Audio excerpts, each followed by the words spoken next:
So we're really pleased to be here in the Centenary Centre, Sevenoaks Prep School, building that we've been working on for a few years. It was first commissioned, we were shortlisted in a mini competition, won that competition, and then we worked for a long time with the local planners because the building sits in Greenbelt, so in a sensitive area.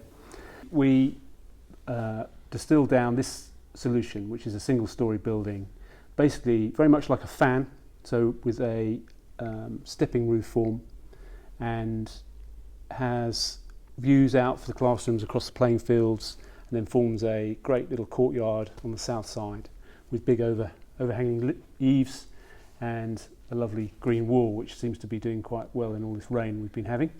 And the building fits in with the original Victorian cottage that was the starting point for the developing the design. So it's prep school. We've got specialist classrooms in art and in science and a computer room, and then this central area, library area, which is used for gathering knowledge. It's got a great screen for events, and they can have their assemblies in here as well. Well, it's a huge part of our footprint now on the senior side of our school. So we're using this mainly for our year 6, 7 and 8 students. And it's a massive asset to us, quite apart from the facilities that it brings us, which is absolutely what we wanted from the building.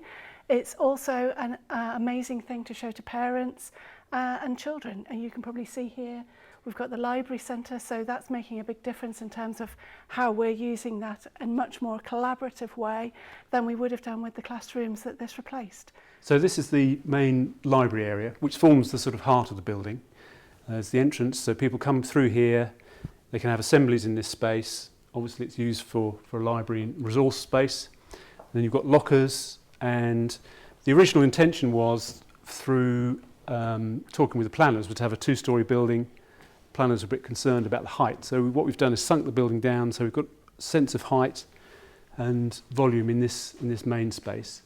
And then the circulation goes through here, and then all the main teaching rooms are off this corridor space, with a little central teaching space off the corridor. So we're really pleased with how it's turned out. The building and the acoustics are excellent. The children love it, and more importantly, the parents are really impressed by the way that our campus has been enhanced by the building. So we're very pleased with it. This is the main way into the building.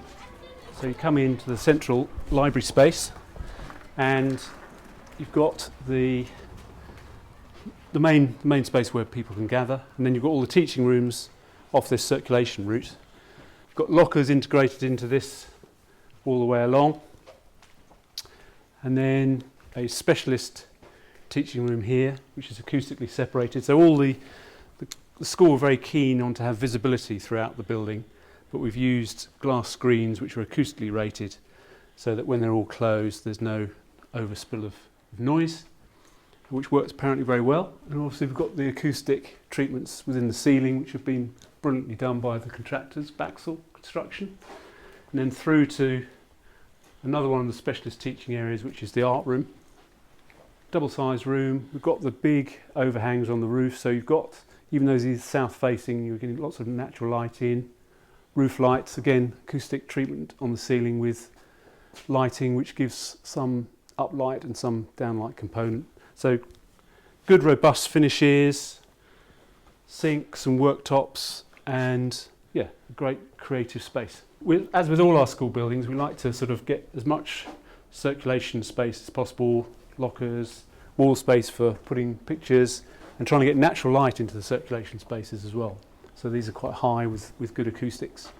And then final specialist teaching room is the computer room, which has all its lighting controlled and all the gear set up, ready to go. So as with all teaching rooms, we've got nice high volume, got lighting bouncing off that ceiling, so there's a good sense of space, nice views out to the playing fields with blinds for privacy if needed, and control the lighting. This is the computer room, and then obviously the ventilation being dealt with. So most of the classrooms, all the ventilation is natural ventilation. In the computer room we've got some assisted extract and cooling as well. This is the northeast side of the building. You can see here how the classrooms curve. So we've got curve round, we've got the access road going round to the other parts of the school, and each classroom faces out. So each classroom's got a small terrace facing out onto the playing fields, but we're controlling the light with the overhang and the eaves. You can see the ventilation units that are housed at high level behind the timber cladding. And the brickwork, obviously robust material, picking up on the original building of the Victorian cottage, and then the eaves and the high level in a natural timber which is greying down, concealing the ventilation.